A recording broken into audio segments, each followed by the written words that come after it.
Ravens started their the Ravens started their OTAs today. Who stood out? Who didn't? That and so much more on this episode of the Purple Rain podcast.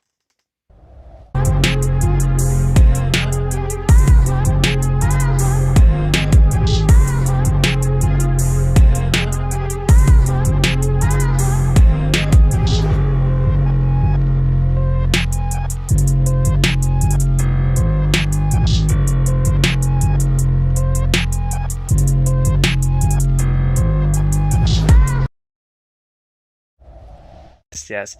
Welcome back to episode 407 of the Purple Rain podcast. I'm just going to warn you right now, for a lot of people, you might want to click off. The Trace McSorley edition, Chris Redman, Kyle Bowler, Billy Cundiff, may he rest in peace, Ryan Mallett, and the most recent edition of the Rashad Bateman episode of the Purple Rain podcast. Thank you for coming through, for spending your Monday evening with us. We do have some Ravens news. We're back on the field. It's just shorts and shirt, but it is still football nonetheless. But first off, before you do anything, like the video and subscribe if you are new, even to talk into that chat and have the chance to come up on the screen. And we are now 3 episodes away from episode 410. Now, why do I bring that up? It is another Purple Rain giveaway. Yes, indeed. It's not a jersey this time. It is a bit of merch. I know, Sutton, you showed it to me, and it's a very, very, very interesting, cool piece of work. I never seen this shirt before. For 419, like you brought up, the Charm City Baltimore Ravens shirt. So for the members only, if you are a Purple Rain member, you'll be throwing the giveaway. And make sure you're here on 410, because you don't want to get selected and you're not in chat, so you can't win. So make sure you tune in, and then would that be Monday in 2 weeks, I believe? 408? No, it won't be next Thursday. Next Thursday. Yeah, next Thursday. Thursday. So be here next Thursday if you want to win this shirt. And remember, so yeah, our gift to you. Thank you. Absolutely. Again, shout out to everybody who's watching here in the live chat. Welcome into episode 407 of the Purple Rain podcast. Like my guy Alex just introed the show. I don't need to do that again. But listen, I gotta talk about this shirt here, because I was coming across the Ravens website. I was like, you know what? Maybe we should give away some more Ravens merch. Maybe not the jersey this time. Maybe we'll do one more jersey giveaway before the season starts. But I really, really like this shirt here. I need to get it for myself. But I was like, you know what? I think the Rain Gang deserves it. Anybody who's in the Rain Gang family, that's right. If you're a part of our channel membership, any tier, by the way, any tier, you will qualify for a chance to win this shirt for free. Of course, size of your liking, things like that. We will be giving it away next Thursday right here on the Purple Rain Podcast YouTube channel. And again, all you have to do is become a member of the channel and you automatically qualify for a chance to win. But like my guy Alex said, you got to make sure you're in the chat next Thursday to be able to claim your prize when we do pick from our random little name wheel, right, Alex? You got to make sure you're in here to claim it. Yes. Or else we got to draw another name. We got to draw another name. Sucks. Yeah. Let me see who's here in the live chat. Daryl Turner says, Rain Gang, what up? Always happy to catch this live instead of the replay. Shout out to you, Daryl. Appreciate you for coming through, man. Always best to watch PRP live. Now, listen, that's not a slight to everybody who's part of the hashtag Replay Gang as well. Replay Gang, we love you guys from the bottom of our hearts. So please, please, please, what I need you to do, Replay Gang, is scroll down to the comment section. Let us know you are here. Give me a hashtag Replay Gang and leave any comments, questions, concerns about this episode. Whatever you got, leave it down below in the comments section. But again, shout out to everybody watching live here. Already 70 people watching live in the house. Shout out to y'all again on this episode of 407 of PRP. All right, now listen, Alex, we got a lot to get into today. Jam-packed show. I want to start it with this, though. Non-Ravens related.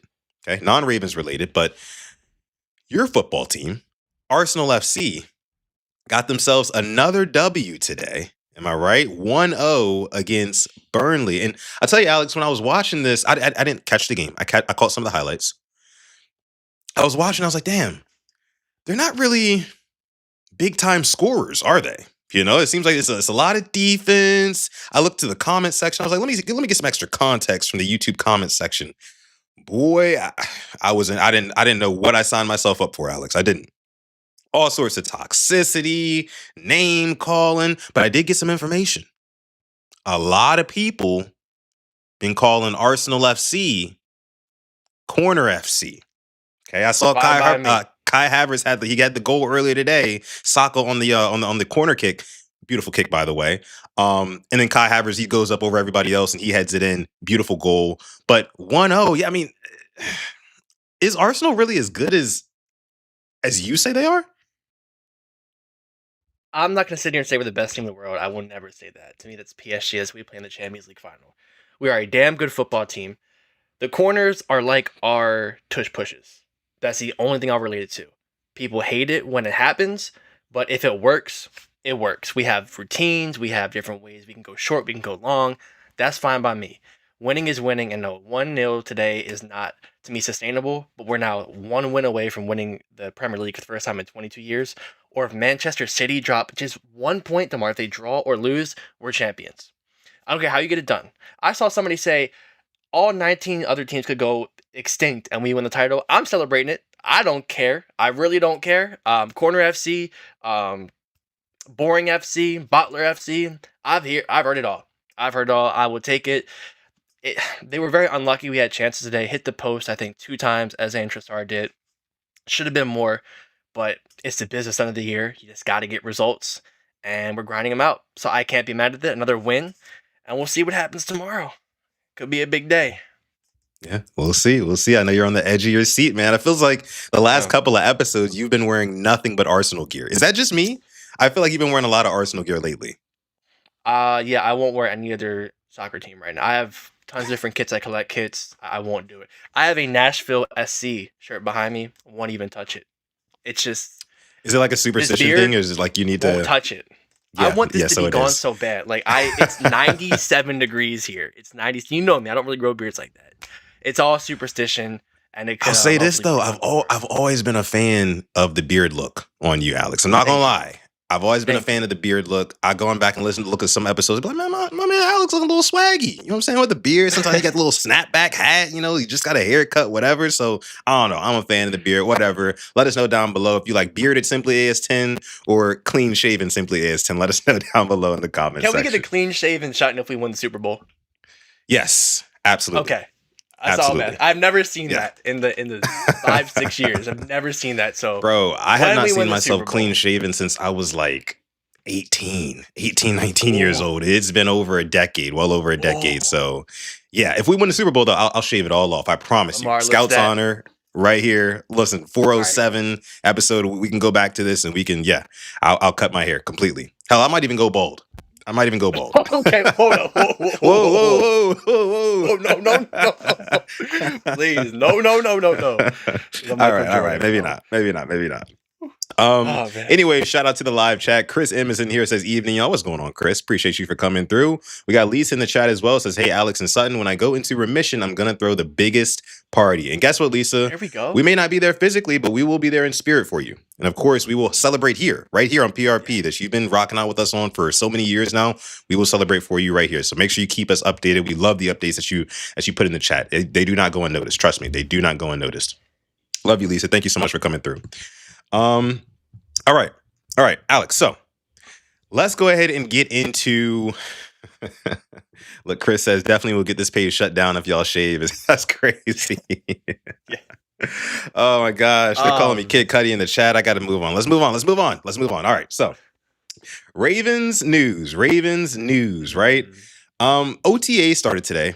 OTAs, for those of you guys who are not familiar, they stand for Organized Team Activities. Basically, one of the first times of the offseason that the team gets to come together, run some 7-on-7s. There's still no pads, there's still no contact, things like that, but you do get to see a little bit of what the offense and the defense may look like. So, unfortunately, Alex, we didn't get a whole lot today, right? For, Monday, May 18th, it's 5:49 p.m. right now, at least where I'm at. We have not gotten much of anything today, like in terms of concrete evidence of these guys inside OTAs. Okay. But we did get a couple of pieces of information. Before we get into that, we got a super chat donation, our first super chat donation of the episode. Clap it up for our guy Void. $2 in the super chat, says popping out the Boosie fades after the Super Bowl win. Might got to do it. For the one time, bro. I might grow a cruddy. I'm not going to lie. I might grow a cruddy. We'll see. Thank you so much again, brother, for your super chat donation. But the Ravens have announced that they will be doing joint practices with 2 teams this year. two teams. One, the Minnesota Vikings. They will be traveling to Minnesota and doing a joint practice with them 2 days in a row on August 19 and the 20th. And then a couple days later, the Ravens will host the Washington Commanders for a joint practice at the Under Armour Performance Center on Wednesday, August 26th. So this news came out just today. Obviously, every year. Who do we joint practice with last year, Alex? You remember? Colts. Yes. Colts. Okay, it was just the Colts, right? There's some fights going on there. Yeah, got a little. I thought it was the Packers too, or was that the year before? Because I remember Jordan Love was like dicing us up. Okay, yeah. Yeah, it was. Yeah, that was because we were riding bikes there. Yeah, it was 2 years ago. Yeah. So, Vikings. You know, it's funny. I was just thinking about the Vikings earlier. We have a friend of the show, a friendly podcast who they're Vikings fans. They're called what are they called? Dang, I can't remember. One Bar and Lupigus Show. The One Bar and Lupigus Show. I've been on their show a couple times. Basically, throughout the years, whenever the Ravens play the Vikings, we link up and we talk. But I think that this should be a very, very interesting practice, especially with the Commanders, right? I remember we had a joint practice with them a couple of years ago, and that was when I really saw Zay Flowers for the first time show what he could do with his whole, joystick abilities and things like that. So I'm excited to see. Nonetheless, what they do at these joint practices. Really not too much to say about this, but it's just news that we have to report on here. Yeah, I think real quick, going against Justin Jefferson, Jordan Addison, Jawan Jennings is going to be big for our secondary. You really can't put much stock into it, but it's, good to go against real people not in your colors. Obviously it's purple, but in that Viking purple, and iron sharpens iron. Not sure what their quarterback situation is going to be. Kyler or JJ, I'm leaning Kyler will be the starting quarterback. That's to be determined, but a Jesse Minter defense against an offense with a lot of weapons can only do good for us. So looking forward to that. And the Commanders as well. JD5 coming to Baltimore. We'll be practicing. If there's one practice I'd love to go to at the Castle, it's got to be that one. You get to see the competition. It'll be spicy. Last time we joined practice with them was 23, like you said, when Odell was here that offseason. And Tylan Wallace took Emmanuel Forbes, threw him on the ground. Fights were breaking out. Not sure that's going to be happening this time, but Jesse Minter, to me, has a little bit more fire than Harbaugh, so we very well could see maybe one or two fights. Yeah, we could. We definitely could. And, especially with all these new guys on the team, I can just see guys like Zion Young, you know what I'm saying? We'll get into Zion Young a little bit more later on the show. But just some of that, that YN energy, it's gonna show up. It's gonna show up at one of these joint practices, if not both. I hope it does. It just means that these guys are spilling over with emotions of they're ready to play some damn football, right? They're ready to knock somebody's block off, right? That's what you want to see. You don't want to see anybody get hurt, things like that, but a little scuffle here, a little fight there, a little trash talk here. That's what I want to see. It means these guys are ready to rock on Sunday. So we'll just have to wait and see that. But speaking of the Ravens OTAs, like we said, they just kicked off today. We didn't get a whole lot of media coverage from, the Ravens reporters and things like that, because I don't think that the media was allowed in the Castle today to really report on all the stuff. But we do have a little snippet, a little clip here from the actual Ravens account where they're talking about breaking down what you can expect to see at OTAs this year for the Ravens. Organized team activities, OTAs today, as the next phase of the offseason program begins. This phase contains voluntary on-field practices, which the team can hold 10 of before mandatory camp in June. It's the first time the rookies will be participating with the vets in organized team activities, and all eyes will be on first-round pick Venga Owane as he works to build rapport with the Ravens starting offensive line and nail down timing with the Ravens offense. Throughout the offseason program, it will also be important for rookie receivers Jacoby Lane and Elijah Surratt to get a feel for operating in a Lamar Jackson run offense, and Jackson will learn his new weapons, tendencies, and strengths as the summer progresses. Perhaps not as glamorous of a pick, but punter Ryan Eckley will be expected to come in and be effective right away, replacing Pro Bowler Jordan Stout, who departed in free agency. And in tonight's episode of Wired, senior special teams coach Randy Brown refers to Eckley as a young Sam Cook, the Ravens' highly respected punter of 16 years. So big shoes to fill. And coming into his sophomore season, I'm excited to see what safety Malachi Starks brings into year 2. Starks played in all 17 games as a rookie and is a player I expect to see take a big jump with a full season's experience under his belt. And finally, who isn't excited to see Trey Hendrickson on the field in a Ravens uniform? Facts. We got to see him during veteran minicamp earlier this offseason, but it still feels surreal. Hendrickson has been a fixture in the building throughout the offseason program, and after ending his last season with Cincinnati on injured reserve, it's clear Hendrickson is itching to get back to real action, something I'm sure head coach and defensive play caller Jesse Minter is also looking forward to. The Ravens will hold media availability tomorrow, which will be available to stream on our YouTube channel, app, and website. Thanks for watching. We'll be back with you tomorrow. So yeah, you heard it there, Alex. I mean, and I actually didn't know that. I didn't hear that part at the end until just now. They will be having a media day availability tomorrow, which we will be covering right here on this channel on Quiet Storm Sports. So make sure you stay locked into that. That's right, daily Ravens content coming out here at the Purple Rain Podcast YouTube channel. So be sure to like the video and subscribe to the channel as well, because tomorrow we're right back at you with more Ravens content. Now, Alex, I got to ask you, when you hear, some of the players she's talking about looking forward to seeing, the young guys, Jacoby Lane, Elijah Surratt, she talked about Malachi Starks taking a big step up in year 2. Are those some of the guys who you're also looking at in OTAs and really are keeping a close eye on? Or are there any other guys who maybe are flying under the radar a little bit that nobody's really talking about that we should be thinking about? I think they did hit the nail on the head for most of them, I'd say. I'm definitely looking forward to see maybe Teddy Buchanan. Not sure how his rehab is going, because I feel like we talk about these second-year guys and they kind of have a clean slate. Mike Green, Malachi Starks being the two biggest in my opinion, but a guy who really, I think, kind of showed his worth was Teddy Buchanan. So, if he can step it up and come back healthy, which is still, I'm very upset he got hurt last year, but that's neither here nor there. And Malachi Starks, that one clip of just Jesse Minter working with him one-on-one, it's very reminiscent of, I think you brought the clip up of when he was working with Derwin James one-on-one. Obviously, two different, safeties, two different players in their career, but he's helping out one of the top safeties in the past decade, and then you have him helping out a young second-year guy. It can only just boost him up even more. So I also want to see these tight ends. I think that's going to be a big talking point for OTAs.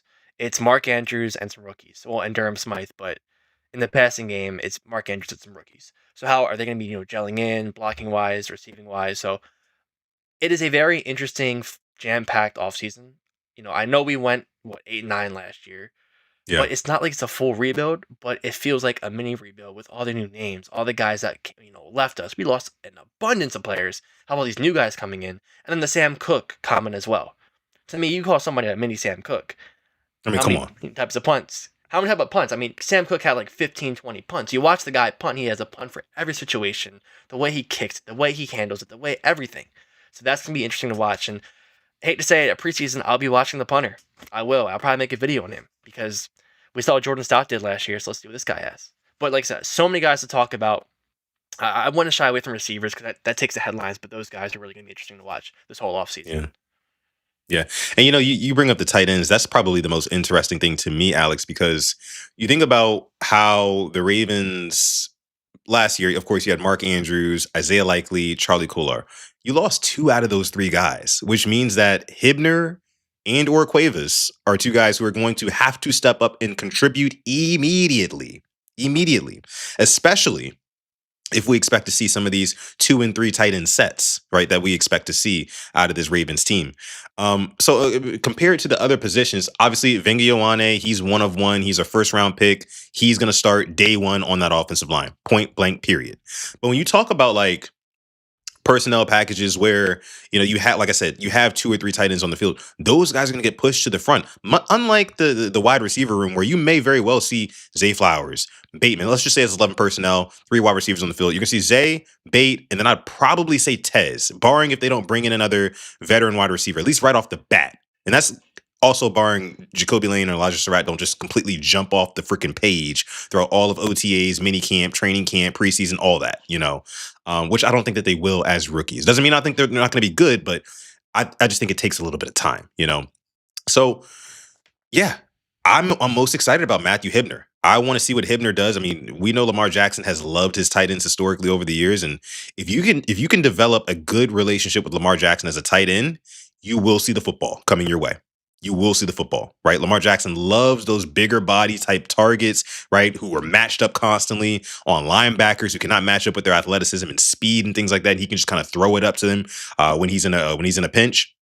That's what I'm going to be waiting to see from Hibner and Josh Cuevas. I need to see some crazy catches. I need to see some 50-50 balls. I need to see a lot of that, right? Because if you can establish trust with Lamar early, also considering how high you're going to be on the depth chart, you could be an impactful player. Again, I'm talking to Matthew Hibner, tight end out of SMU, and I'm talking to Josh Cuevas, tight end out of Alabama, Alex. So outside of those guys, for me, I mean, it's really just, like you mentioned, Malachi Starks and him chopping it up one-on-one with Jesse Minter. That does do a lot for me because I look at Malachi Starks as the type of player who's already very instinctive. He's just not crazy athletic, right? But here's the thing. Much like when you play the safety position, Alex, I think what matters less is your speed and athleticism, but what matters more is, do you know geometry, right? Do you know the right angles to take at the right times in order to get from point A to point B and impact plays, right? Because that's what Kyle Hamilton does. They killed Kyle Hamilton pre-draft, remember? Oh, he's slow. Oh, he's getting burned by this, do that, do. But he knows that geometry, though. Exactly. But he knows that geometry. He knows where to be and when to be there. So I think that I love what I'm seeing so far. Obviously, we'll get more information throughout this week. But man, I'm excited. It feels like football is like, I get it. It's only May. Like, I know we still got June and July that are kind of going to trudge along a little bit, but it feels like football's finally starting to come back, man. And I couldn't be happier. You bring up the safety position. It's interesting because I'm thinking of some great safeties that we've seen. And I'm thinking about how washed were they? And obviously, when he left the Ravens, Ed Reed became, with the Jets and Texans, that was a bad year for him. He just should have retired at the Super Bowl. That Super Bowl year, think about it. He was making some plays, had a pick in the Super Bowl. Unk still got it. Like, when you have those instincts, when you know what routes to take, Troy Polamalu, Eric Weddle wasn't the best tackler, but in the air, he was able to help us out. When you still have it up here, you become that good of a safety. And I just don't think he was played correctly last year at points. We saw him play as like a deep guy. He had picks. He watched the ball go up, tracked it, right there, jumps it, pick. So we know he has that in his locker, which is good to see. So he'll be used correctly. And you brought up the tight ends. I thought about it. The tight ends that Lamar Jackson has gotten paid, it's a lot of money. Yeah. Nick Boyle, I think of. Nick Boyle was no more than a blocking tight end. Lamar comes in to help him in the run game. He got a couple of touchdowns. Had his first touchdown, receiving touchdown. Gets paid. Josh Oliver traded a bag of half-eaten Utz chips for him. Pick your flavor. Gets a 3-year, $15 million deal with the Vikings, still in the league. Keep on going. Likely. Kolar. Eric Tomlinson left us. Was able to, hop around a couple other teams. Good on him. Yeah. Think about it. Guys, that's 4 right there with pretty substantial contracts that got paid after being with the Ravens and Lamar. And if you're that tight end, you're his friend, like you said, you'll get paid eventually. It might not be by us, but you'll get your money. So make sure he's your best friend. You'll get the targets, you'll get the touchdowns, and you will get the money. Yeah, that's a good point, Alex. I didn't even think about it like that. He has gotten a lot of tight ends paid over the years. Like, honestly, playing with the Ravens is like a tight end's dream. Because Lamar Jackson's going to target you. You get to block your ass off. A lot of tight ends love to block, right? Not all of them, but a lot of them do. Yeah, it's the perfect fit. And we drafted 2 of them this year because we got rid of 2 of them. We parted ways with 2 of them, and I think that those guys have to be. They have to be. And just by way of how the Ravens kind of develop and mold tight ends to fit their scheme, of course, new system barring all that. They should be productive, man. They should be productive, and I can't wait to see it. Anybody on defense? I mean, outside of Malachi, go ahead. Somebody brought up one. I wanted to make sure I shout him out because it was a fantastic shout. And who was? Somebody said Jalen Hawkins, KLA. Jalen Hawkins. Yeah. Jordan Schultz, fantastic journalist. He put out his top 10 players he's excited about, kind of under the radar free agent signings. I don't know how Jalen Hawkins was not on it. The more and more you just look at what we got him for, his level of play last year. 2 years, $10 million. I just don't get it. I am very excited. The fact he'll let Kyle Hamilton do what he wants to do. Jesse Minter has a guy who can throw in there for, honestly, peanuts for the safety position. When you see what guys are getting paid now, look what Kyle Hamilton got paid. Case in point, right in front of you. Yeah. It's very good to see that. So I'm looking forward to see what he can bring to this team. He'll have a couple of impact plays this year. And like I said, it'll be like, how do the Ravens, how do you fall to them? They do it again. The Ravens do it again. Ravens do it again. You will hear that this year about Jalen Hawkins. I think so. And, I think getting a safety, the reason why I think the Jalen Hawkins acquisition flies under the radar for most people is because safety is one of those positions where people consider it non-premium, right, Alex? And for most teams who don't have the amount of talent on defense that the Ravens do, Jalen Hawkins doesn't really move the needle, nor does he really make sense to pay. What was it? 2 years, $10 million, right? Is that what you said? Yep. It doesn't really make sense to pay a Jalen Hawkins 2 years, $10 million when you're still looking for a quarterback, when you still need a running back, when you still need X, Y, and Z, right? And as my camera goes out, I'll get it back up in a second here, guys. But yeah, no, that's a really good point, man. That Jalen Hawkins signing is going to do numbers for us because, again, like you mentioned, it allows Kyle Hamilton to be just a chess piece. You can put him wherever you want on this defense and do pretty much whatever you need to do. So, what I want you to do right here, as you guys cannot see me, what I want you to do, I want you guys to comment down below. Replay game. Comment down below. Which players are you looking out for the most in Ravens OTAs? Alex.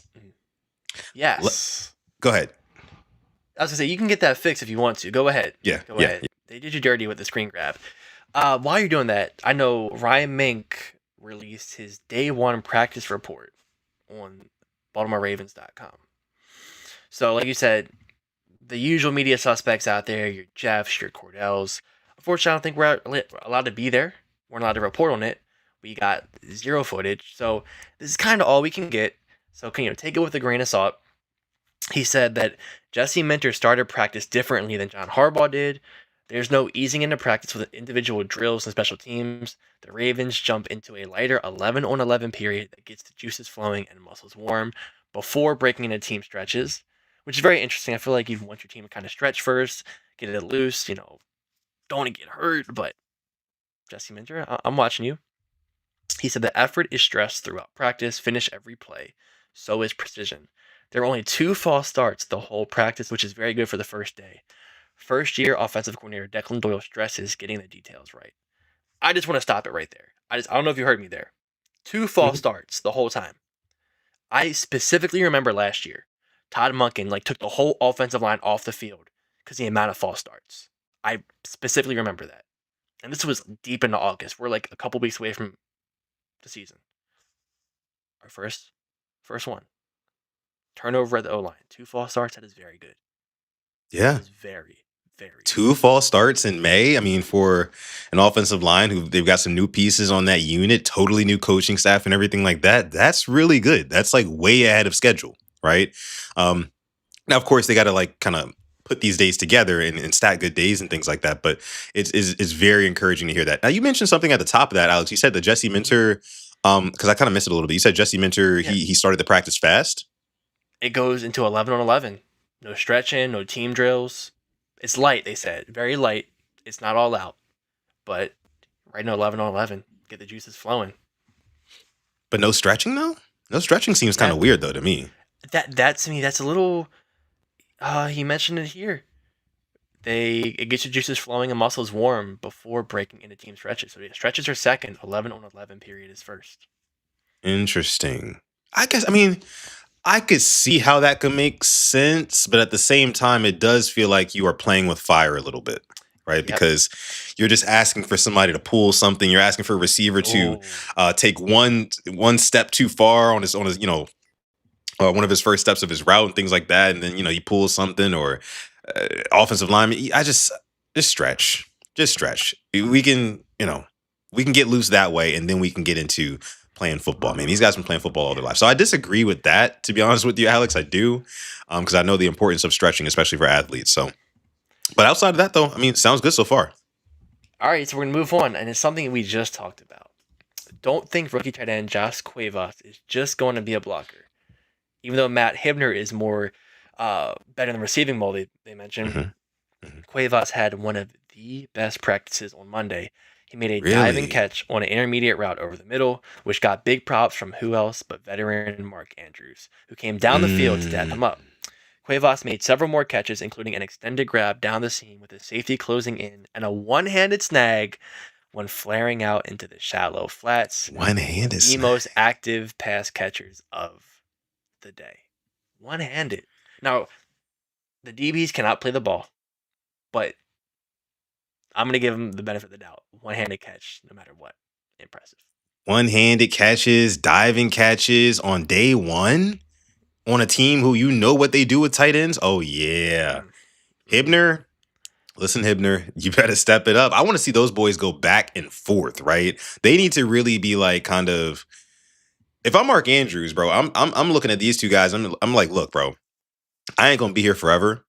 But when the Ravens have their tight end one, they utilize that tight end one like no other team in the league. So whichever one of y'all wants it, the reins, you better make some plays right here, right now, all throughout training camp. Make sure you hit the ground running with this team.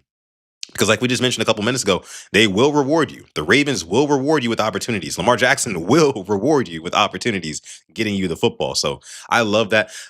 I have one question. As you know, I'm not a huge draft guy, college football guy. Josh Cuevas played at Alabama, correct? Correct.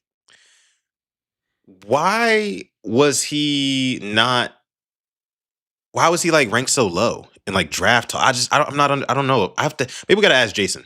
We gotta ask our guy Jason. If I'm gonna stat watch real quick, he didn't have the best of stats. It was very, very minimal, like maybe 1 to 2 catches a game. This is me just purely box score watching. In 2025, must have been how they used him. 37 catches for 400 yards and 4 touchdowns. He had at least 2 catches in every game, and he had 6 catches for 80 yards. Was his best game. And a touchdown. Interesting. That's interesting. Well, yeah. I mean, again, I don't want to make the entire theme of this episode the Ravens' newest tight ends, but that is very, very encouraging to hear. Josh Cuevas, as we know, historically speaking, the second tight end that gets drafted normally ends up outperforming the first tight end that gets drafted. So we'll see if that kind of trend, if it remains true here with Josh Cuevas and Matthew Hibner, man. But the amount of new pass catching talent that's in this room right now, man, it's to go along with the extra protection in Venga Ioane, John Simpson. We'll see what happens at center. Man, I'm excited. I'm excited as hell for the season. By the way, 250 people watching live right now across all platforms. Thank you guys so much for coming through. Hello. To this episode 407 of PRP. If you're watching on YouTube, thank you for that. Please be sure to like this video, subscribe to the channel as well. We'd appreciate that. We are doing a giveaway in 3 episodes. That is next Thursday for all of our channel members. If you become a channel member, you will automatically qualify for a chance to win a new Raven shirt. It's actually part of their new collection here. I want to show you guys one more time. Here. We will be giving away this shirt next Thursday to one of our lucky Rain Gang channel members. And it doesn't just look great on guys. It looks great on women too. Right? Yeah. So we know we got a lot of the ladies following here. It's a beauty. Right. So make sure crop if you want to. Like, there you go. A lot with it. There you go. Right. I mean, listen, that early fall, right? That early fall time where, the football first comes on, it'd be hot. It'd be hot. Sometimes it's a little too hot for a jersey. The jersey just it's just an extra layer. Just wear the shirt. It is. Just wear the shirt. It's a dope shirt too. Again, giving away for our channel members here at the Purple Rain podcast. Or hear me out. You go to a bar. There you go. You want to watch a game somewhere? Yeah. I like that. Alex, were there any other? Oh, were there any other? I got tidbits? something for you. Okay, come on. Yeah, we're talking about pass catchers. Mm-hmm. Who do we think caught the first deep ball of the OTAs? Don't tell me. I'm just gonna give you. There's a lot of expectations on this young man. Is it Jacoby? It is not Jacoby. He had a nice catch. Okay. But it's somebody else. Is Eli? Eli Surratt? It's not. It's not even. It's not a rookie. Not a rook? No. Tez. Got to be Tez. Tez. It's Tez. Yeah, it is Tez. The first deep ball. He made a nice play to haul in a long touchdown with Nate Wiggins in close pursuit. Once again, defensive backs do not play the ball. They believe Wiggins probably would have broken it up, but it's nice to hear that. It's nice to hear that. He said Malachi Starks, who we just talked about, also may have had a sack before the pass was launched. Either way, the speedster Walker picked up where he left off last season when he flashed his big play ability. Now you talked about Jacoby Lane. He made a nice extended catch along the sideline, getting kudos from Declan Doyle. Lane also made a good catch, reaching a little behind him on a crosser. Yeah. See, speaking my language here. The Jacoby Lane pick is really, really growing on me, man. I can't lie. It's really growing on me, Alex. I love to hear it. And like, I want to get back to, because I'm sure there's probably more news coming from the camp, right? But it's a great transition, though. It's great. Yeah. Really quick, I wanted to mention, since we're on the topic of Jacoby Lane here, it seems like, and let me know if I'm tripping here, Alex, and you guys let me know in the chat. It seems like the NFL already has some sort of affinity towards Jacoby Lane. Like, they really, really love this kid. They really are really trying to push him in the media, almost to the point where it feels like there's some sort of propaganda plant stuff going on here. Because listen, the guy's a third round pick. Right? There's first round selections that they aren't marketing quite like they're marketing this Jacoby Lane guy. So let's take a look here at this video that was put out by the league here. And this is superlatives for the 2026 rookie class featuring Jacoby Lane. Super laxatives. Super laxatives is crazy, by the way. Celebration Jacoby Lane. So Jacoby. I have to go Jacoby. He has an infinite celebration bag. When I get in that end zone, it's gonna get serious. Most likely to go viral, Jacoby Lane. He's already viral. Probably Jacoby Lane, because I think he already did. I seen some clips of him on TikTok already. Going viral. Class clown, Jacoby again. He's a clown. Jacoby for class clown? For sure. Did y'all have classes together at SC? For sure. Why? Wait a minute. Hold on, real quick. For sure. Why is Makai Lemon? Makai Lemon is just so, yeah, like he's so funny to me. I don't know, like he's so funny. Let me go back and look at that one more time. That was hilarious. Did y'all have classes together at SC? For sure. For sure. For sure. I seen him laugh earlier, so yeah, for sure him. I'm a class clown. You know, man, I'm gonna rep this with pride. Oh. We're not done yet. You get another award. I get another award. I go 2 awards. Who getting 2 awards? Me. How about 3 awards? We go 3 awards, man. Class clown, best celebrations, most likely to go viral. Shout out to my people, shout out to my squad. Without y'all, I wouldn't be here. Shout out to the one and only man above. I'm nothing without. Super chat donation. Hello. Oh, there it is. From Savage Raven 8924. Thank you. He says, is Surratt LJ's Anquan Bolden? That's interesting. I mean, you talk about marketable receiver. Yeah. Wait, no. Last marketable receiver? Less. Like I'm saying Surratt's not getting anywhere near the hype that I think. Oh, yeah. I got you. Very little. Yeah. No, but Surratt, I mean, he's a big body wide receiver. Nobody really talks about it, but Elijah Surratt is all of 6'3", right? And he's more physical than Jacoby Lane is. Let's just be real there. You know? So he's got great hands, right? He has the ability to do some of the things that Anquan Bolden did for Joe Flacco. Right? Keep plays alive. You want to throw up a contested 50-50 ball, Elijah Surratt can come down with it. He's got championship pedigree in college, so he's been in some of the biggest games. And in those big games, he was Fernando Mendoza's wide receiver 1.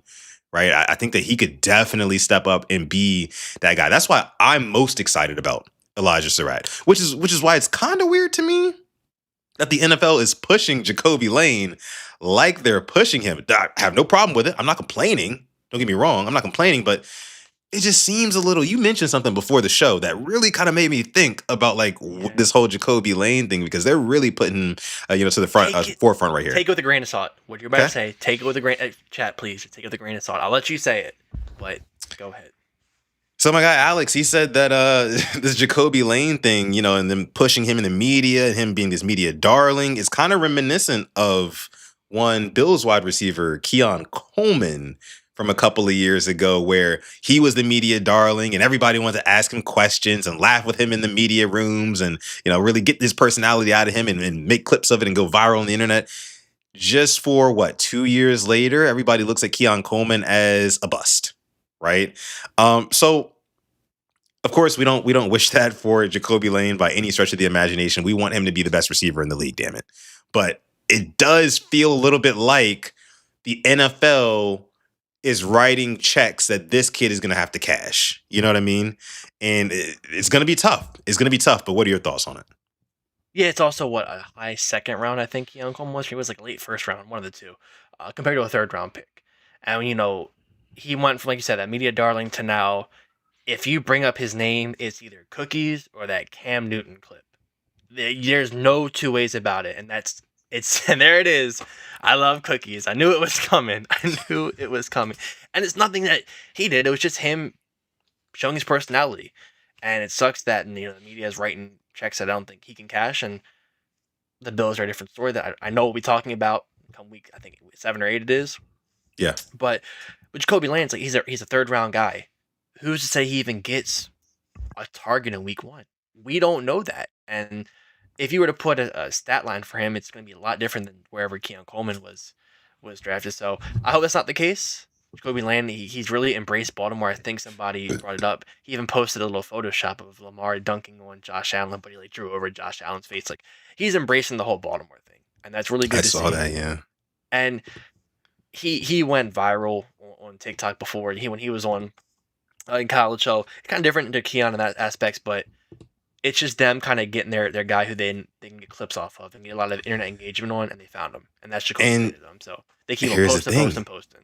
Here's the thing, Alex, as we have almost 300 people watching live across platforms. Shout out to you guys, but look at who tweeted this, right? Look at who took time out of their day to go and put this guy on their social media.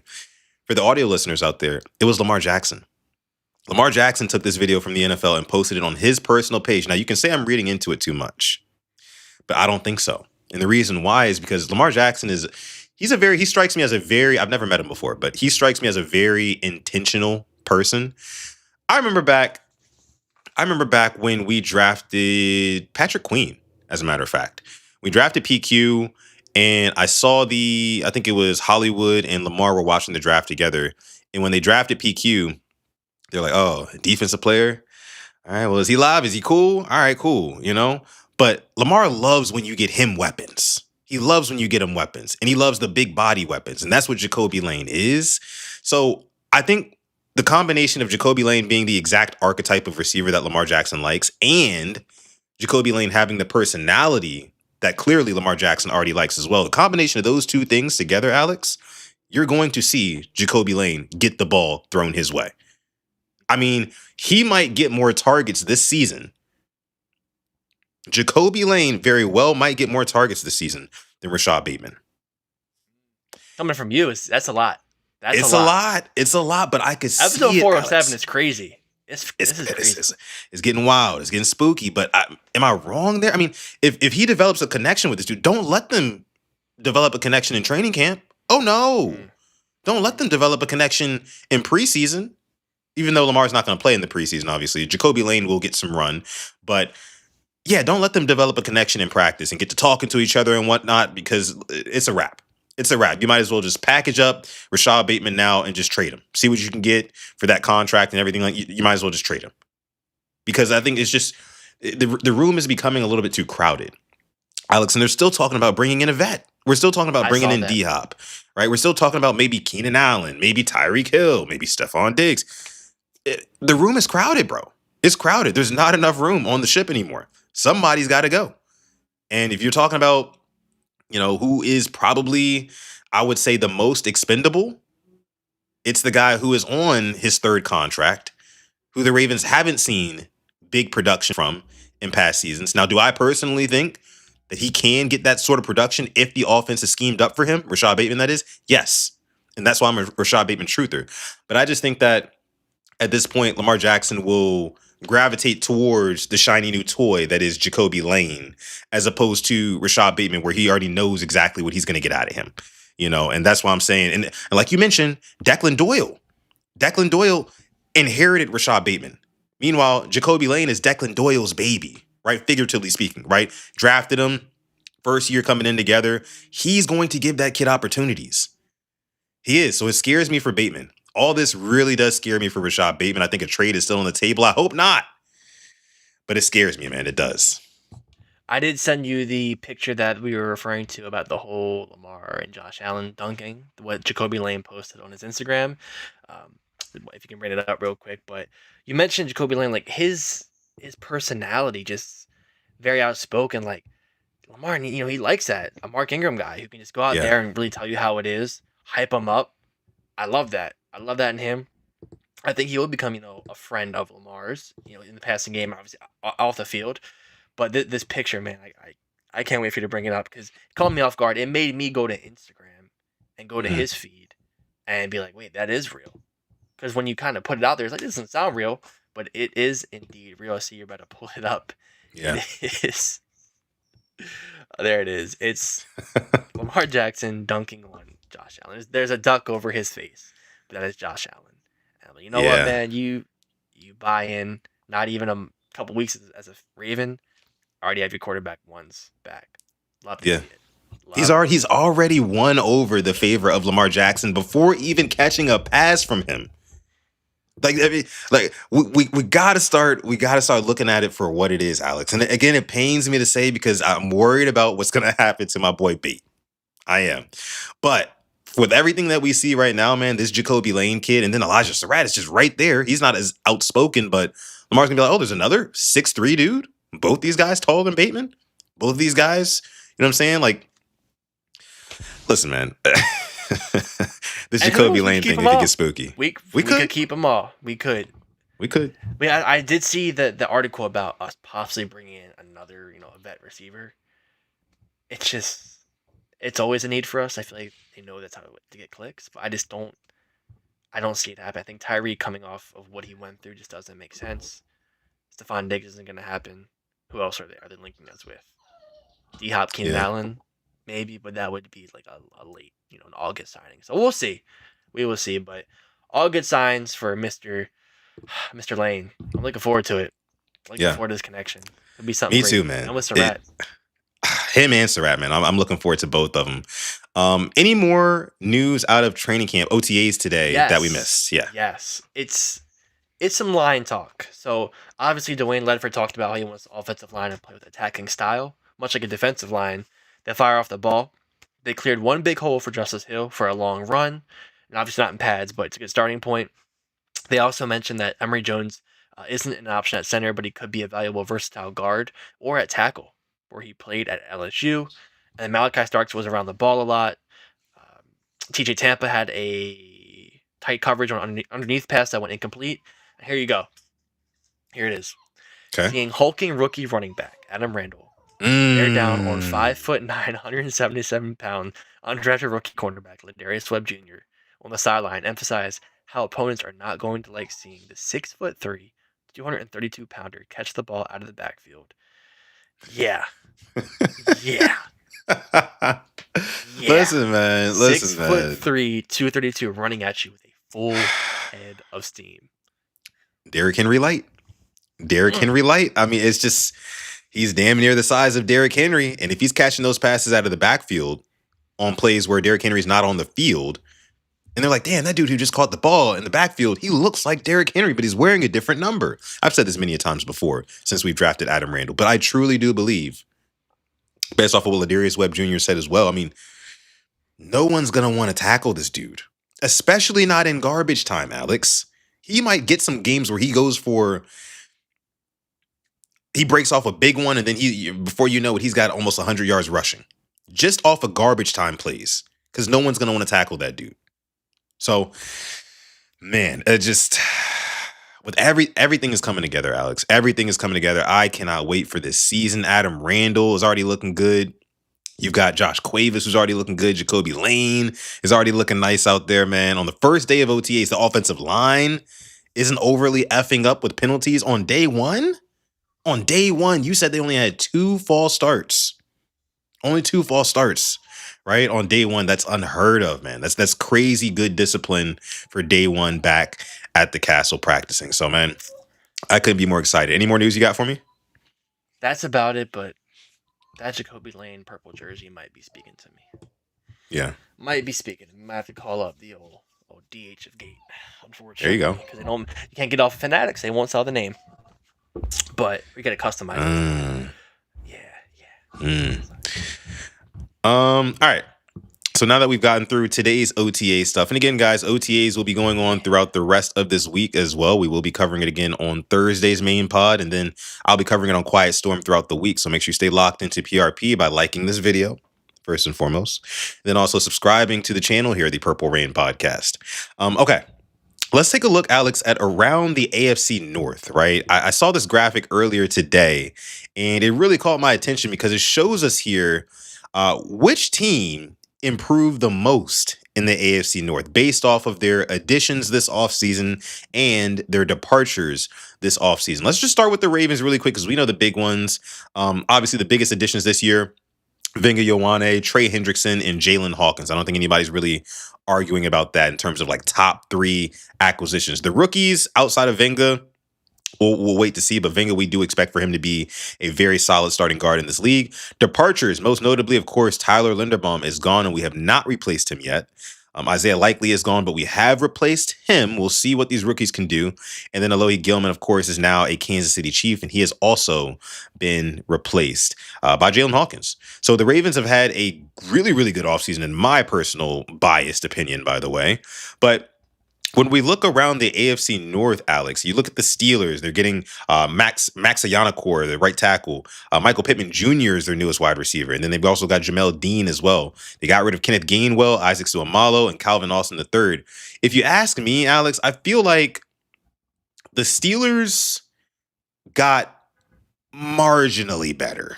Right? Marginally, but they didn't do too much to where it's like, oh my goodness, like this new Steelers, it's a new Steelers team. No, I mean, they just got Aaron Rodgers back. 42-year-old Aaron Rodgers, who broke his wrist halfway through the season, right? Aaron Rodgers, who doesn't want to get hit, refuses to extend a play, will just either take a sack or just throw the ball away. I don't really see how the Steelers would be the most improved team in the AFC North at all. I mean, would you agree with that? And you're not even mentioning Rico Dowdle. Oh, right. Yeah. I think they had a really good offseason. Unfortunately, it comes back to the quarterback. And with Mike McCarthy, he took some very talented Cowboys teams to nowhere. So that's what's holding them back there. But they had a good offseason, I'd say. The Bengals, obviously, hyping up their defense. I mean, Boy Mafi, to me, it really doesn't move me. Dexter Lawrence does move me. That's a really good pickup. And they were all, shitting on Geno Stone for they got Brian Cook, but their secondary does not move me whatsoever, the Bengals. Yeah. Browns, to me, had a fantastic draft. Yes. Oh, my gosh. They couldn't even fit everybody on here. But the only problem for me is they're going to start Deshaun Watson. I don't feel like they're going to start him until their season's already over. And they'll be like 3-7. And they'll try to push back and claw back, but it just won't happen. But we know what the AFC North is. I really don't know who the Bengals are. I don't know how they're going to come out because they have an I-word prone quarterback. Yes. I think we can officially say that now about Joe Burrow. It's been multiple years in a row. It's been a multitude of I-words. It's not the same thing every time. So missed the playoffs 3 years in a row? I never hear about that. Nope. Not important. Not that important. Still top five though. Yeah. They were already out of the playoffs the 1 year when he went down. Came back last year. They beat us in that. Their Thanksgiving win last year was like a Super Bowl to them. Oh yeah. They really. I see their fans online talking about it all the time. Then 3 weeks later you got shut out by Zach Orr defense. Insane. But I mean, yeah, like you mentioned, the Bengals, they'll be frisky. I do expect the Bengals to come in second place in this division behind our Ravens. And it's not me being biased. I feel like if you ask most of the world, right, they'll pick the Ravens to win this division and probably the Bengals to come second.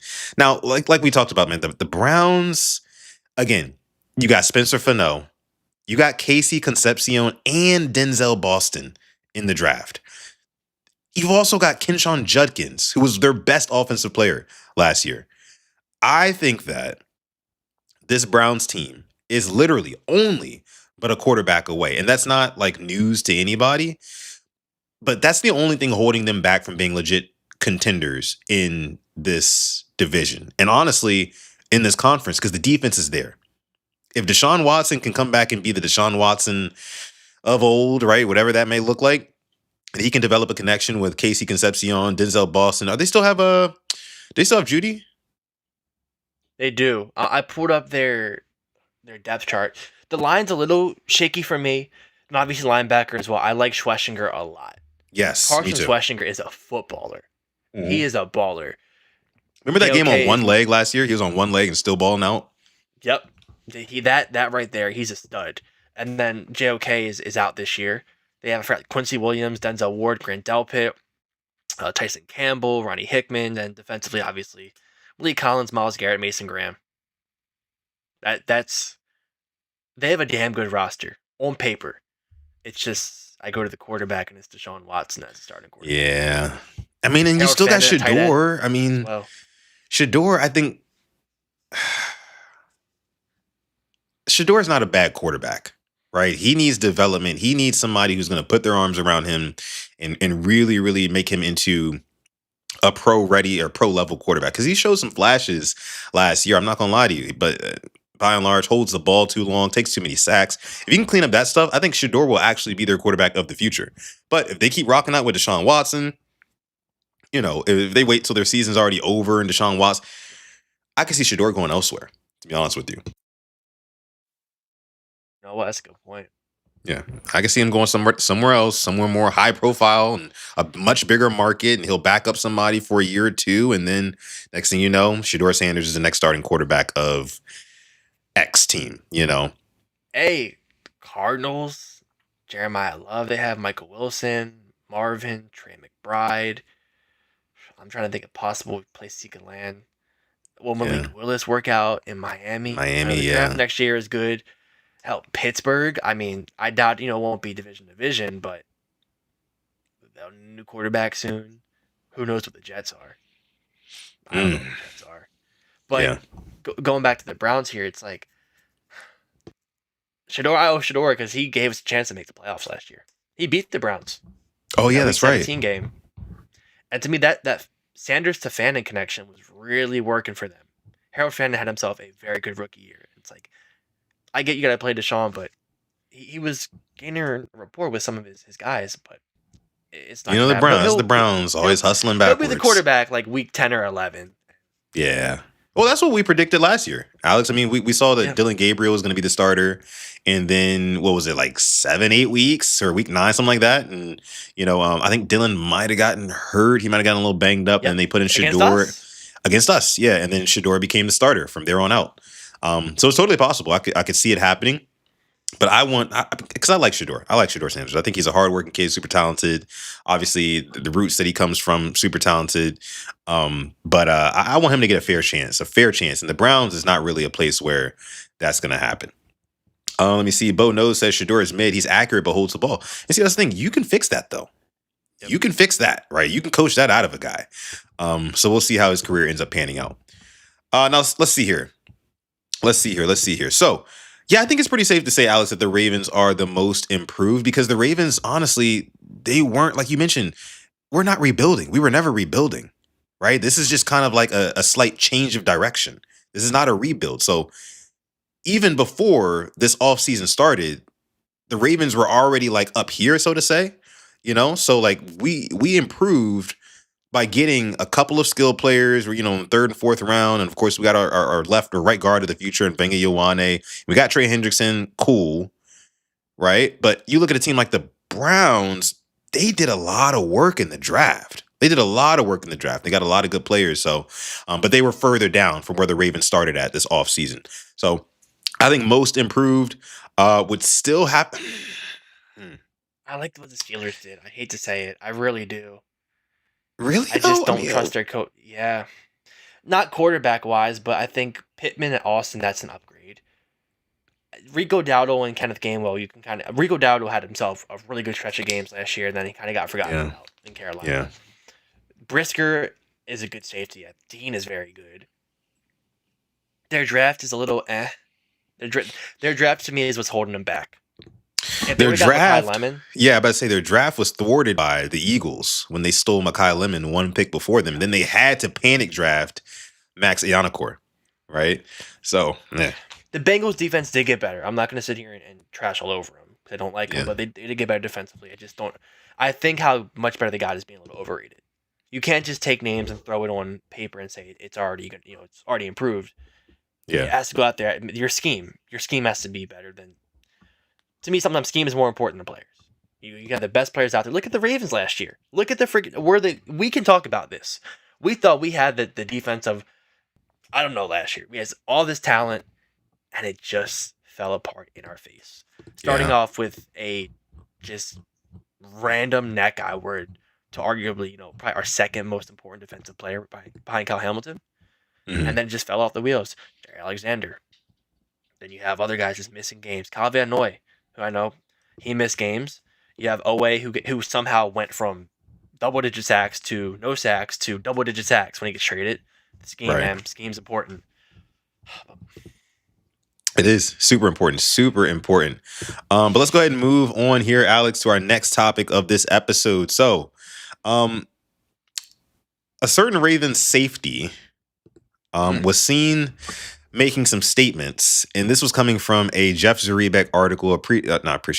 Sorry for the size of it on the screen. I can't really enlarge it, but I will read this to you. This is Kyle Hamilton talking about Jesse Minter. Kyle said he's got no egos at all. Quote, he's very humble, very smart, and does not point the finger. That's somebody we all wanted and needed. Now, that's a very small excerpt from this entire quote here or screenshot here. But I thought that part was all you needed to hear. Kyle Hamilton saying that, hey, look, man, we love Jesse Minter because he's humble, he's smart, and he doesn't point the finger or he doesn't play the blame game. That's something that we needed. Everybody in this locker room needed that. And what that implies, Alex, is that former Ravens head coach, now Giants head coach, John Harbaugh, wasn't bringing that. And, it's interesting because it feels like what we came to know about John Harbaugh via former players and things like that is true, right? There's time and time again, something comes out where somebody reveals like, yeah, Harbaugh was a little bit of a dictator, right? He had a little bit of dictator in him. And the fact that Kyle Hamilton is basically saying it's going to be a breath of fresh air. A breath of fresh air. Kyle Hamilton saying it's going to be a breath of fresh air, right? Saying that, getting a guy who's humble and smart and doesn't point the finger, that's what we needed. That says a lot about Harbaugh, no? What did you call John Harbaugh again? What did I call him? A dictator? Yeah. Take the tater off of that. No, I think it's perfect, and I'm going to give you a case in point. Remember when Kyle Hamilton picked off, I think it was against the Bills, and flipped it back to somebody in the game? Harbaugh's like, I question, his Notre Dame education. Oh, I remember that. Yeah. You know what I mean? That right there to me kind of, and then, listen, Hamilton had his back with the whole spoiled comments and this and that, but to me right there, to kind of question your player's intelligence, you could just say it's a bad football play. But he just took that one step further that it did not have to go to. Can we talk about it? Even the, Frieza getting the chili, the 6th. Thank you. Salute, Frieza. I have a big chili on my screen right now. Thank you. But it's kind of like with the whole EDC Keaton Mitchell comments. Was it really necessary to say what you felt about him when you could have went, the completely PR correct way? That to me it didn't sit right with me with the Harbaugh comments. But good to hear. I think we all could have guessed this if we were asked the same question. Whole different energy, whole different just breath of fresh air. It's the only really way you can talk about it. And Dre here, thank you for the 199. Says, have y'all seen John's graduating speech? LOL. I saw it on my feed. I listened to about 20 seconds of it and just turned it off. I'm like, yeah, I don't need to hear this guy anymore. Not for me. Not to kind of beat the dead horse because the horse is dead. Yeah. But Sometimes you get let go, and sometimes you make some really bad decisions by running 6 times in the AFC Championship. Yeah. It's time. Yeah, and you got to own up to that. You're not the victim in this situation. You've made like $100 million already. Probably you have another $100 million. I'm just not gonna feel bad for you, no matter what. No matter what happens, you made the money. You've made your own bed, and you can lay in it now. And simple as that. Asmodeus here. Harbaugh is a dick. I can't wait for New York to expose him. And based on what this offseason, the collapse in New York is already happening. Thank you, sir. And not to veer off too much. It is. Malik Neighbors got another cleanup surgery. I saw. A bit worrying. You're already, I think, months removed from the first one. Yeah. The cleanup one. And that went under the radar. You got concerning. Your quarterback and running back at UFC, button heads when your running back already kind of plays like that. Isn't scared to get a concussion coming off of season-ending word. You have Jackson Dart running with just no type of care in the world, holding the football like it's a loaf of bread, and just getting clocked on the sideline. Yeah, it's coming, but good riddance. Good riddance. Good freaking riddance. And Asmodeus, appreciate the $5 super chat donation, man. Harbaugh, he's a dick. Okay? Let's call it what it is. Now, you talk about Harbaugh. He gave the commencement speech at some college, right? I don't care to bring it up because, like you said, I really don't care to hear what John Harbaugh has to say, right? He owes a responsibility to the New York media now, right? Which he'll see how difficult that is to deal with here in the coming months, but neither here nor there. We're talking about graduations, right? We're talking about grads because it's grad season. It's grad season. I would be remiss if I did not bring this up on screen just really quick. Our guy, Zay Flowers. That's right. Our guy, Zay Flowers, has graduated from Boston College University. The boy has got his degree and he is celebrating. You guys can see the video here on screen. For the audio listeners, I have it pulled up here. Zay Flowers is a graduate now of Boston College. I think that's as of today. He got his degree, walked across that stage, man.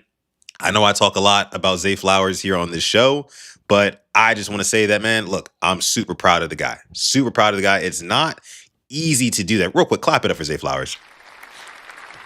Because it's not easy to do that. It's not easy to leave school and then come back and finish, right? It's not easy to do that. It's really not easy to leave school, become a multi-millionaire and celebrity, and then go back and finish school, right? So you got to tip your cap to Zay Flowers here as he's got on his cap and gown here and he's walking across that stage, man. Didn't want to spend too much time on this, but I'm happy for him. I'm happy for him, man. And it speaks to his discipline. It speaks to his discipline and it speaks to his, he wants to make people back home happy. And I'm sure this does that in a huge way for him, his family. Couldn't be happier, man. WZ. Yeah, it's wanting to do something, and no matter, how crazy, how busy life gets, you still complete that task you want to do. And it's big for him. Congratulations, Zay. And all those accolades, and you're the first-time Pro Bowl receiver for the franchise you're drafted to. Add that onto there. 2-time Pro Bowler. 1,000-yard season. Breaking stereotypes for the Ravens receivers, man. Love it. Yeah, love Good that. for you, Zay. Congratulations. Oh, Kwame, can he graduate into a wide receiver one? Just one that's a good episode question. without this. One episode. Just one. That's a great question, Kwame. Really depends. It really depends. Is he going to run straight? If he's going to run straight, then cool. Is he not going to fumble in big moments? If not, then cool. Yes, he can absolutely graduate into a wide receiver one for sure. But I got to see him do those things first. I do. But now's not the day to talk about Zay Flowers, his playing ability, right? He graduated. I'm happy for him. That's all there is to it. Okay? All right. So let's move on here. We have a couple more things here to cover on this show. We're an hour and 8 minutes in. Doesn't even feel like it's been that long, but apparently it has, right? It's been going quick. But we do have a couple more things to show you guys here. Here's the thing. The Ravens are dropping a Ravens Wired episode, right? In, I think, about like 10 minutes. Yeah, about like 10 minutes. I will be reacting to this Ravens Wired episode tomorrow on Quiet Storm Sports. So make sure you stay tuned into the channel and like the video, subscribe for all that. coming for the rest of this week. But I wanted to show you guys this video here as a sneak peek. It's a sneak peek from that Ravens Wired episode. This is Zion Young in his pre-draft interview that he had with the Ravens, right? Hey Zion, how are you, man? Zion, nice to meet you, man. I want to ask you one question. So, yes, what's your superpower?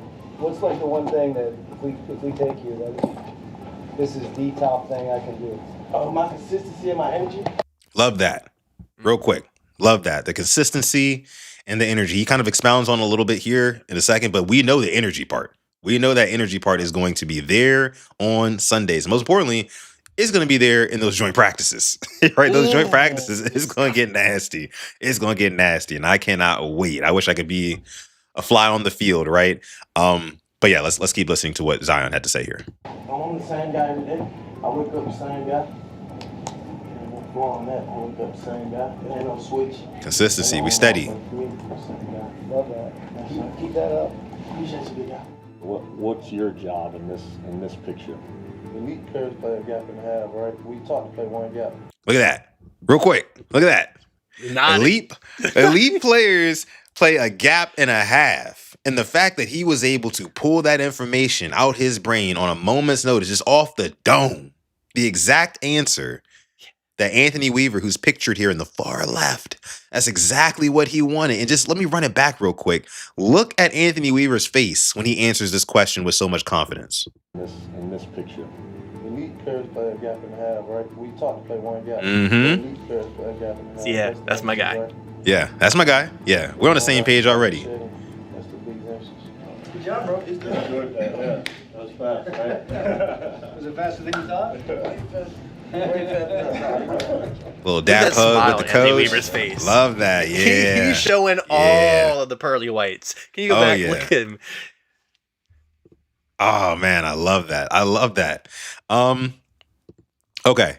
So Alex, what did you really take from this? Like when you watch Zion Young talk, I mean, obviously he's a huge energy guy. We can't wait to see him on Sundays.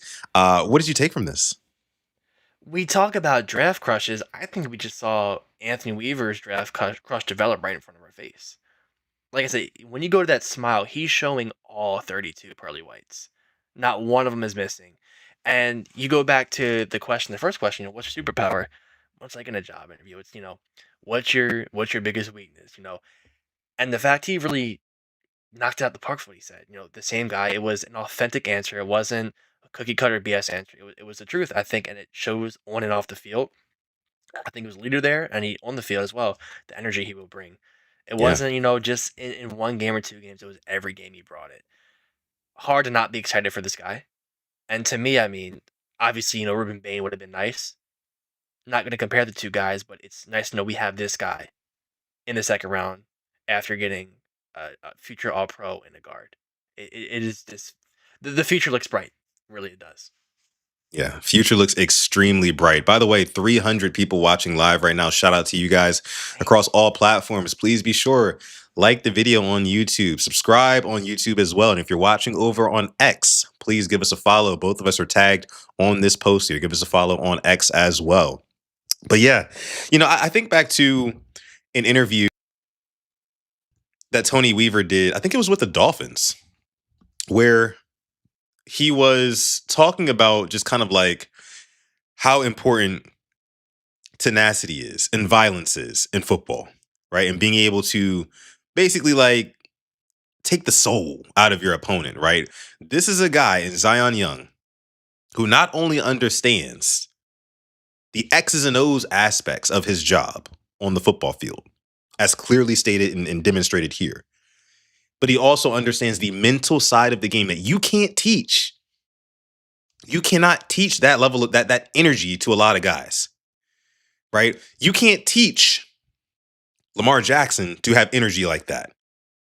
And the reason why I bring up Lamar Jackson is because for as talented as Lamar Jackson is, he's not an energy guy. He's not a guy who's going to lead with his words. He's going to lead by example for sure every Sunday. He does a damn good job at that. But he doesn't have that energy to really be that kind of vocal leader. You can't teach that sort of stuff. Zion Young has that. He has that. And as a rookie coming into a locker room, with a bunch of seasoned vets around him who also have that. Roquan Smith, Calais Campbell, right? He's going to be right at home. He's going to be right at home, man. He's going to take some of the mental responsibilities off of the plate of Roquan Smith and Calais Campbell when it comes to getting the guys fired up and stuff like that, right? And he is going to take a lot of the workload off of guys like Roquan Smith, guys like Kyle Hamilton, with the way that he sets the edge against the run, right? With the way that he's violent after getting after the passer. Not the biggest sack guy, Zion Young, but he does a lot of really, really good things well. And again, the most important part is he brings that energy and he brings it consistently, man. I love everything about this Zion Young pick now. Now that we are a month removed from the draft, and what it is what it is now with the players that we have, and I'm kind of learning to love them in real time, which I reserve the right to do. By the way, I don't have to, like hate on a player for the rest of their career because I didn't understand why we drafted them when we drafted them, But I'm excited for Zion Young.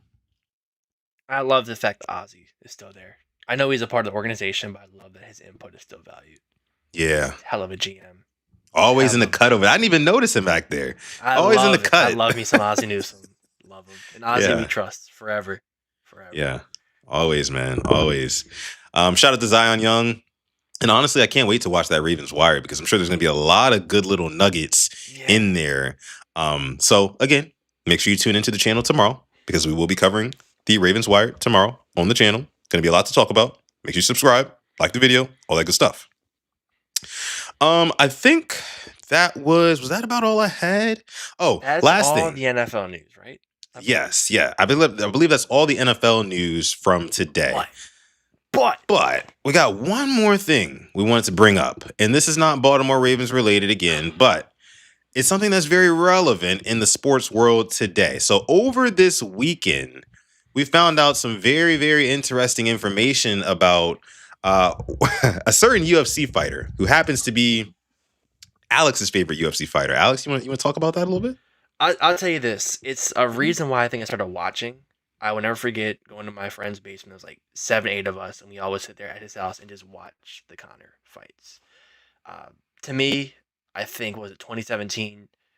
I don't think it's crazy to say he was probably the biggest athlete in the United States when he went to fight Floyd Mayweather in that boxing match. Everywhere you went, I think it was talked about. It got sold out around the world with the pre-match pressers, everything. Yeah. Conor McGregor is back. He is back on July 11th fighting Max Holloway for round 2. International Fight Week. I saw this. Got goosebumps, man. Don't think he's going to win it, but the entrance, the Irish flag wrapped around him, the music. Oh, man. I cannot wait for it. I'm buzzing. I'm really buzzing. He's out of retirement, Glock. He's back. He's back. I'm buzzing too, man. I'm excited to see him as a hardcore UFC fan. I remember UFC before, during, and pretty much after Conor McGregor, because now, even though he's still fighting, it's still kind of the after period of like his prime and the height of his powers and things like that. But the UFC was on top of the world. When Conor was at the height of his powers, the UFC was on top of the world. You couldn't tell them anything. Nowadays, they just don't have anybody. They've still been trying to find somebody who can give you even half the star power that Conor McGregor provides. And of course, like you mentioned back in 2017 when he fought Floyd Mayweather and lost, by the way, of course, that really blew him out of the stratosphere. But the fact of the matter is this, Alex, I mean, you mentioned back in, well, I don't think you mentioned this, but in 2016, Conor McGregor, he won the lightweight belt in the UFC. He beat Eddie Alvarez in like a round or two, and he won his second belt. And since then, it's been 10 years since then, he's only won one UFC fight since then. Just one. It hurts. It pains me to say this because as a hardcore fan, I know how much the casuals love Conor McGregor. And because the casuals love Conor McGregor, and because I'm a hardcore fan of the sport who wants to see more casuals become hardcores, I want Conor McGregor to do well. But it just hasn't been in the cards, right? After Floyd Mayweather, he made a boatload of money, more money than he could ever even dream of making in the UFC. And that took a lot of his hunger away, right? The reason why Conor McGregor was so good is because like he came from nothing, right? He came from nothing and he came up knocking, he was knocking dudes out in the UFC and stuff like that. And all of a sudden becomes a big star. And that's kind of like the thing about professional fighters. Like, they start off, they're so good when they're hungry and when they come from nothing, when they have nothing. But once you get everything, it's like, wait a minute, I don't want to lock myself in a cage with my shirt off underneath the lights with millions of people watching and try to stop this guy from taking my head off every 90 days. I don't want to do that. I don't want to do that. I've already made enough money to, like, live the rest of my life happily. So that's where Conor's been. And of course, there's, oh my goodness, man, the stuff outside of the freaking octagon and whatnot. He's been doing a lot. You're talking about allegations here and there, and he's just done a lot. So I'm happy to see him coming back, and actually fighting again. And maybe he can get a win and ride off into the sunset and retire. And we won't hear from him again. Who knows? But he's going up against Max Holloway, who is one of my favorite fighters. I think he's one of the best boxers, one of the best strikers in the UFC. I'm going to tell you right now, Conor McGregor has zero chance of winning this fight. Zero chance. Because Max Holloway is a point fighter who is going to throw a lot of punches and volume at Conor. And by the time the third round comes around, Conor's not going to have anything left. He's not going to have anything left. And that's the thing about Conor. Historically, he has gassed out. Third round and beyond, he gasses out. So Max Holloway's been way more active. Literally just fought like 2 months ago. I got Max Holloway winning this fight, but I am happy to see Conor back. I am. Yeah. The one win was 2020 against Cowboy, I think it was. Yep. You're right. I was at the Buffalo Wild Wings in Owensville, Maryland, with a bunch of my friends watching that. I was at a Hooters that night. Yeah, it's just like you kind of remember where you were. It was fun to watch. Yeah. I don't think he wins. I hate to say it. I just can't see it. And you see, I don't understand why. Why do you think that the UFC would give him such a tough opponent in his first fight back? I don't know. I don't get it. I don't get it. It's not really a good matchup, like you said. Stylistic. It'll sell a lot of. I mean, Paramount's gonna make a lot of money off of it. The people at Paramount are over their head right now.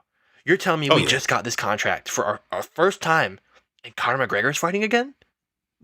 That just paid for it right there. We're good. Anything that like the rest of this year after July 11th is a net positive. We're in the green already. 6 months in. Like that's how big it'll be. It's gonna be huge.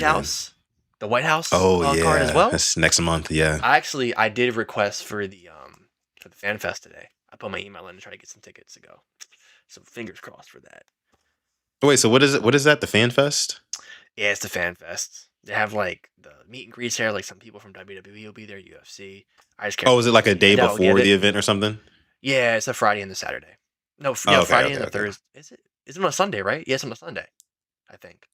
True. UFC, the 4th of July. But yeah, that's funny you bring up Conor because Dustin Poirier was just in Maryland doing a meet and greet. Oh, was he? Yeah. We had the new gym open around here, and he was there doing some signings. So shout out to Dustin, man. It was real cool. I wasn't able to go, and even Oliveira was in Owings Mills like 2 weeks ago doing a meet and greet. Nice. Yeah, man. Shout out to those guys. Those are two good guys. Dustin Poirier, Charles Oliveira. Those are two good guys. Both of which, Dustin Poirier already destroyed Conor McGregor a couple years ago. Charles Oliveira would definitely dismantle Conor McGregor in 2026.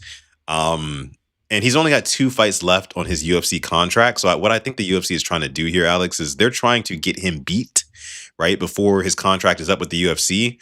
That way his aura is kind of diminished and he can't make as much money, or people can't make as much money off of him in other promotions, because he wants to go over to Netflix and probably fight for them. They just had a big card this past weekend.